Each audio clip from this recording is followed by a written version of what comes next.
You are listening to The Radar, a weather-related podcast hosted by the Valley's #1 meteorologists. Well, hi there, everyone. Of course, you probably have noticed there are more leaves on the ground than they are in the trees. And as that beautiful color fades, we welcome in a new season. Yeah, that season is winter. Of course, the first snowflakes of the season have been flying, accumulations for the first time this season. And a lot of people want to know, well, what is our winter going to look like? And usually the man sitting right here hosting the podcast is my guest today. I welcome in, of course, our chief meteorologist, Eric Wilhelm. Hi, Eric. I'm trying out this chair and this table. It's a little different on this side. The view's a little different, but it's all good. And as you know, the winter forecast is a tough one to put together, but people are really interested in what the winter forecast is going to be. I'm sure you get questions. I get questions as early as the Canfield Fair. Are we going to have a white Christmas? Not as easy as a yes or no answer. No. So let's talk a little bit about the difference from our typical 7-day forecast to those longer seasonal forecasts like the winter forecast. When it comes to seasonal outlooks and most specifically the winter forecast is the one that everybody wants to know about. We talk more about trends. Above average snow, above average temperatures, or the opposite, below average snow. We can't specify, the high on January 12th is going to be 15 degrees. Right.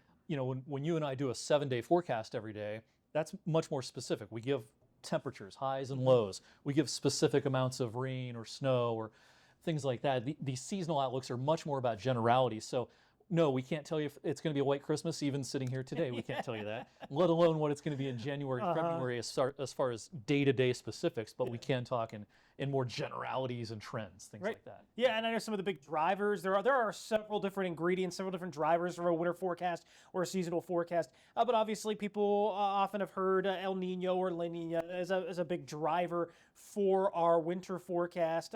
So what are we in this year, and how might that impact our seasonal forecast? It's another way that seasonal forecasts are different than the day-to-day forecast. Day-to-day forecast, we don't oftentimes look at what's going on in the Pacific Ocean or in the Indian Ocean even. But a seasonal forecast, we need to look at those things. And this year we're in a La Nina pattern, which is basically in the equatorial Pacific Ocean, there's a stripe of cooler than average water. What does that have to do with our winter is the million-dollar question. Well, water temperatures can make the atmosphere do things. The jet stream can buckle in certain places. When you have a La Nina, the jet stream tends to behave a little bit differently than when we have the opposite of that, which is El Nino. That's the warming of that water in the Pacific Ocean. So we are in a La Nina. We're in certain phases of other oscillations and things that are kind of like La Nina in other oceans. When we make these winter forecasts, we look at the Indian Ocean, the Atlantic Ocean, basically all the oceans without any exceptions. I think we look at it all. Yeah. Just to kind of see what the water temperatures are doing, what that can do to weather patterns, because the oceans and the atmosphere, they kind of play in the same sandbox. They can make each other do things. The atmosphere can do things to the ocean, and the opposites. The oceans can do things to the atmosphere. Siberian ice pack, snowpack, isn't that kind of maybe a little clue as to what might be coming our way or what might happen in the winter? There's been some research over the years that would suggest that an early buildup of snow in Siberia across the pole in Russia, if the snow buildup is faster than average in like October, November over there, it can enhance perhaps the jet stream buckling and some blocking occurring in the northern Atlantic Ocean. Blocking in the northern Atlantic Ocean, what that basically means is the cold air up over the pole has nowhere to go but down into North America. Some of that research it had a lot of buzz maybe 10 or 15 years ago. In recent years, it's been debunked a little bit, that Siberian snow cover thing. We still look at it, but maybe it's not as important of a factor as some other things. Yeah. All right, let's talk a little bit about our winters over the last couple of years. I did write down some numbers as far as snowfall over the last couple of years. Kind of laughable, not necessarily last year. I mean, we were well below the average last year, but the previous 2 years, 2023, 2024, 2022, 2023, we came in at 22.6, and of course this is at the Youngstown Warren Regional Airport for those watching this and listening to this. 14.9 the previous years, so pretty low as far as snowfall amounts. I mean, Are we going to see numbers higher than this as we go? I mean, you have to almost, right? You almost have to. Yeah. There's nowhere to go but up. Those numbers are incredible. And that's, as you mentioned, that's at the airport. That's one of the snowier locations in our area. Yeah. A place like Lisbon or East Palestine or East Liverpool, it's been single digits the amount of snow some of those locations have seen over the last couple of winters. So yeah, there's nowhere to go but up. And we do think that this winter, while it may not be a snowier than average winter, our average at the airport's about 65 inches. We may not get above 65, but I think we'll be a lot closer to that number than some of the last few years. It's been just incredible, the lack of snow. The last time we had an above average snowfall year, you got to go back to the winter of 2013, 2014, a year before I started here at WFMJ, 66.9 inches at the Youngstown Warren Regional Airport. But that's pretty incredible. So what kind of lessons can we take from previous years, forecasting trends, how the winter shaped up, and how can we apply that to what we're forecasting for this year?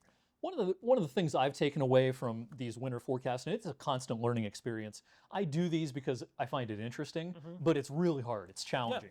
And the past couple of years, the forecasts have not been great. We've done some good updates in December to kind of update it as the season rolls along, but the initial forecasts have been a little subpar the last couple of years. So a couple of the lessons I've learned is you got to look a lot at what's going on in Asia and the Western Pacific, way out there on the other side of the globe. What's going on with those water temperatures? You got to pay a little more attention to even the Indian Ocean. When I first started doing this, I was much more focused on El Nino, La Nina, the Eastern Pacific, kind of the bare basic stuff.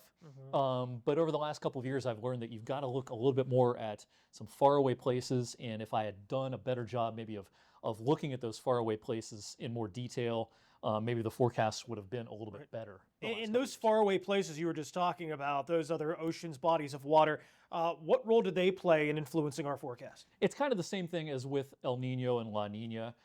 When the water's really warm, say out towards Japan and China, and then down towards Australia and into the Indian Ocean, that can make the jet stream do things there, which downstream makes it do things over the Pacific, which downstream of that, it does things over North America. Everything's connected. It's all a chain reaction. So this year, in addition to La Nina, we have something going on in the Indian Ocean that's pretty extreme, actually. There's very cold water compared to average in the Western Indian Ocean. There's very warm water in the Eastern Indian Ocean over near Malaysia and closer to Australia, places like that. And that can actually do things to the jet stream over the Pacific, which in turn does things to the jet stream over North America. So, I've learned a lot over the last couple of years about things like that, faraway places. This is, compared to the day-to-day forecasts that you and I do, this science, these long-range forecasts, this is still pretty new. We're still learning a lot. And certainly I'm no expert when it comes to these things, but I have taught myself a lot over the last few years. It's all about learning from the right people. I try to follow the right people on social media who are a lot smarter than me, who've been doing this a lot longer than me, and I try to, keep track of what they're posting and, kind of learn from there. Yeah, a lot of people might not be surprised at home, but the jet stream is just always in flux. It doesn't move in one singular pattern all of the time. And it's laughable to me when people will send me maybe a generic image of like a La Nina pattern or an El Nino pattern, something you might find in like a meteorology textbook, of kind of a template almost, and go, is this what we're going to see over the winter? Not the case. There's always, like you said, there's things in flux. There's ingredients that you have to factor in. The one thing though that we get a lot of is people going, well, the Farmer's Almanac. The Farmer's Almanac told me that we're going to have whatever over the winter, and we don't hate the Farmer's Almanac. We don't hate the farm. But it might not be the most reliable tool when it comes to long-range forecasting. In fact, the Farmer's Almanac in the news lately because there's actually two Farmer's Almanac. There's the Farmer's Almanac and the old Farmer's Almanac. The Farmer's Almanac is actually shuttering its operation after 200 plus years. But both publications are great for a lot of tips and tricks, gardening, and there's astronomy and all sorts of great information in there. What they're not great for is long-range forecasts, and they tend to always predict a cold winter, especially in the places where a lot of people live. Predicting a cold, snowy winter sells more books than saying, oh, it's going to be a warm winter with hardly any snow. That's not going to sell as many copies.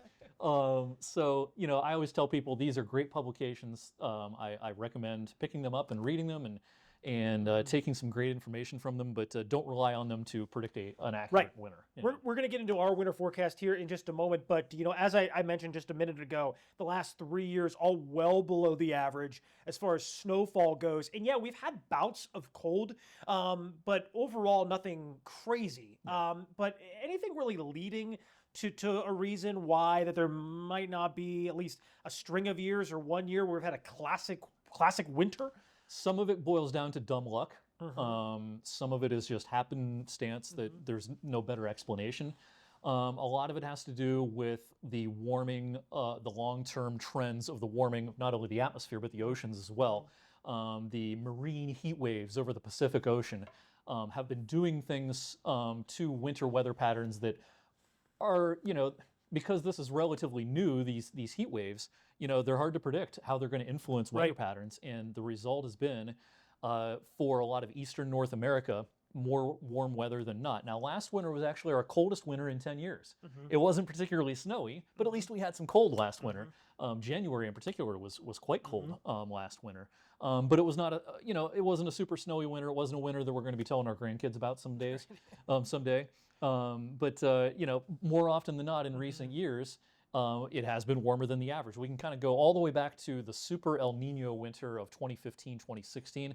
Before that, we did have a couple of really cold winters just prior to that. And then in the winters leading up to that in like the 2000s, early 2010s, we had a very snowy winters around here.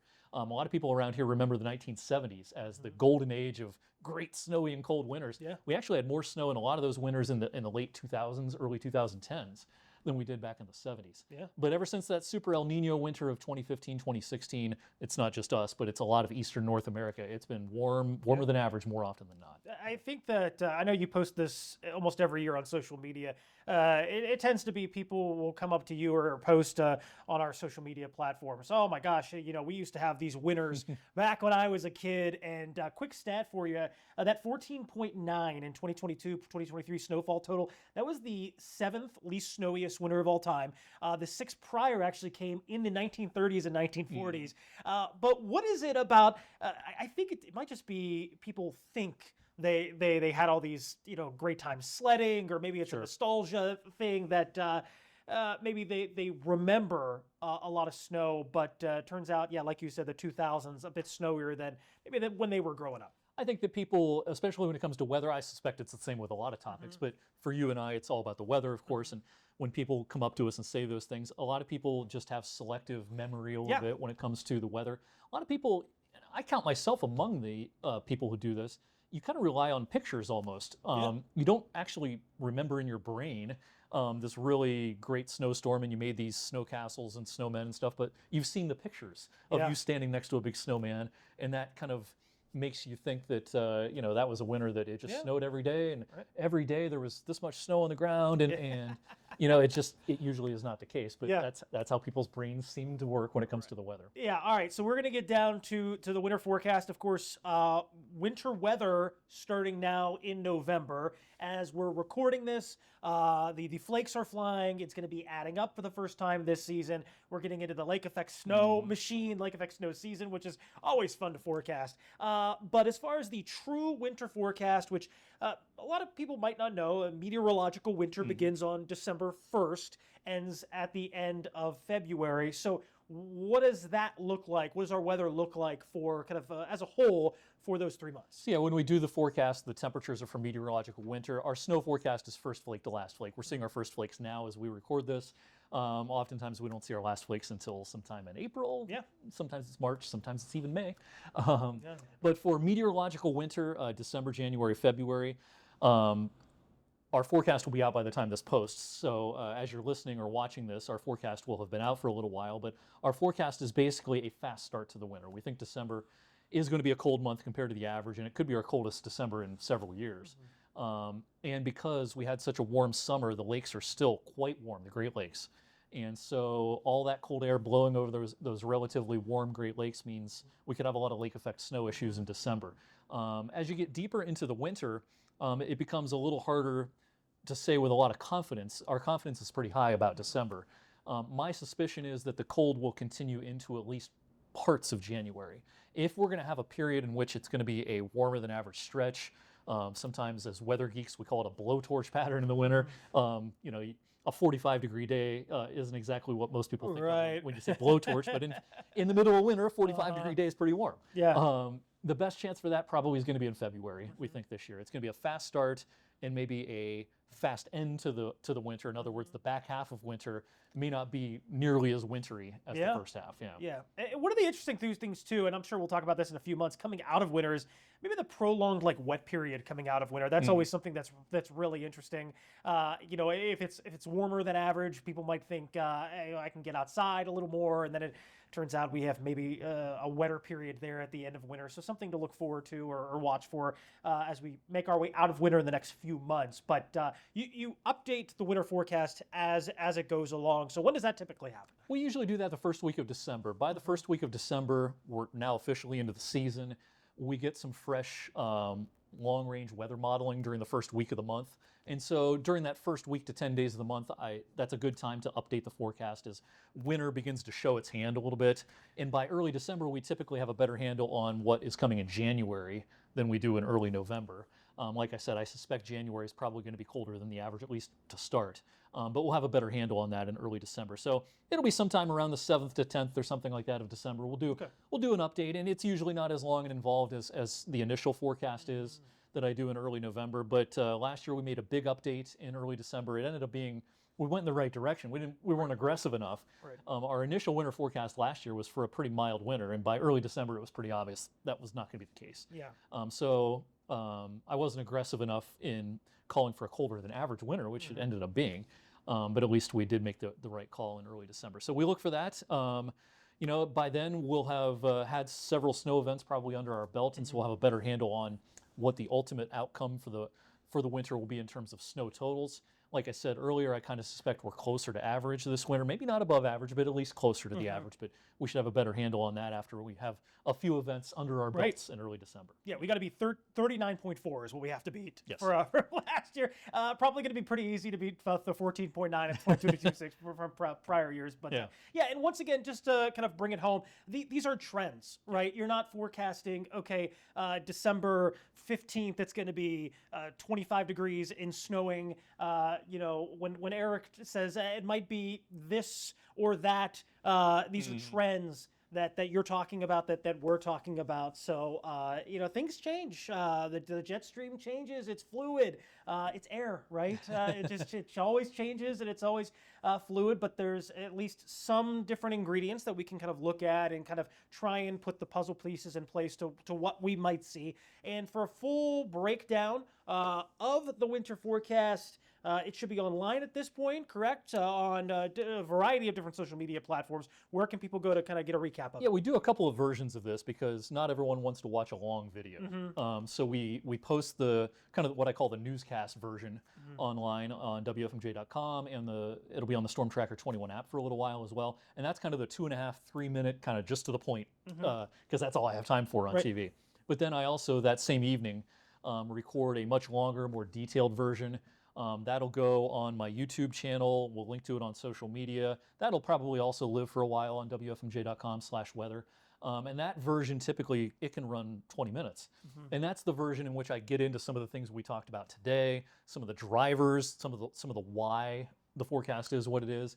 That's for the weather geeks. That's also for people who maybe their business depends on winter weather. Maybe they're a snowplow driver, or they operate some company that is very weather dependent. And so that version is kind of geared towards people like that. And so both of those things, by the time this podcast posts, both those things will be out there in the open. I encourage everyone to check them out, whether you want it just the to the point version or the long, geeky, detailed version. Both those things will be out there. Yeah, absolutely. All right. Well, thanks so much for joining us here on another edition of The Radar. Eric, great stuff as always. Go to the spots he just mentioned for a full breakdown of the winter weather forecast. And yeah, like I said, first flakes are flying now. Should be an interesting winter coming up here. As always, you can check out The Radar wherever you get your podcast, and we'll see you back here in the month of December.